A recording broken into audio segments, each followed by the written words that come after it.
Well, to talk a bit more about that possible humanitarian corridor into Gaza, I'm joined live now by Edouard Cousin, a reporter in Cairo. Edouard, first of all, just tell us then what we know about this deal. When's it supposed to start? How much aid will be allowed in? And sort of how will the logistics work?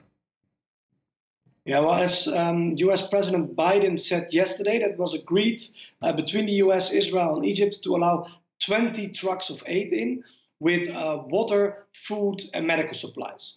So, for instance, no fuel. There's also a huge shortage of fuel in Gaza. That was not included. That was not mentioned. But before these 20 trucks can enter, repair needs to be done on the border crossing. The Rafah border crossing has been hit by Israeli shelling earlier this week and last week, and also the roads on the Palestinian side of the crossing have been hit. So the repair work needs to be done, and the latest is that today machinery from Egypt actually crossed the border into the Palestinian side to start repair work there. Biden said yesterday that that may take 8 hours. And the expectation is now that, perhaps the first truck would the earliest enter by tomorrow. But it remains to be seen how fast this reparation work go.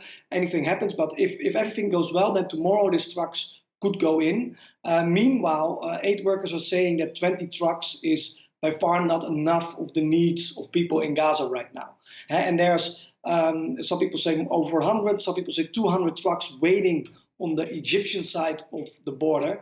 So there is a lot more aid there ready to cross into Gaza.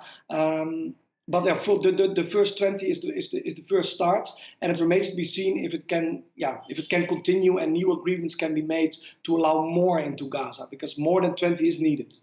And meanwhile, Edouard, tell us about the situation where you are in the Egyptian capital, Cairo. We know yesterday there were protests in support of the Palestinians there. There are likely to be more protests tomorrow. So what's the mood in Cairo?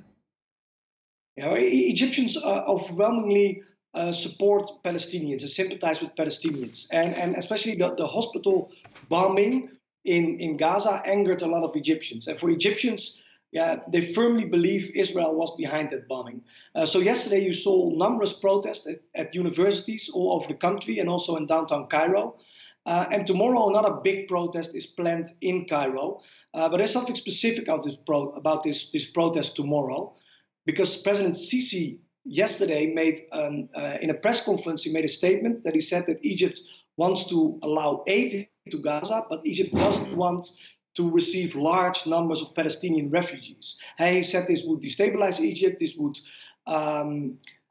cause troubles perhaps between Egypt and Israel. So he refused to let large numbers of Palestinians into Egypt. And he said that Egyptians also would not allow that, and they would take the street to protest any idea of hosting large numbers of Palestinian refugees. So it seems that the government of Egypt also want to use that process tomorrow to show the world that expelling Palestinians out of Gaza and Egypt is not a solution.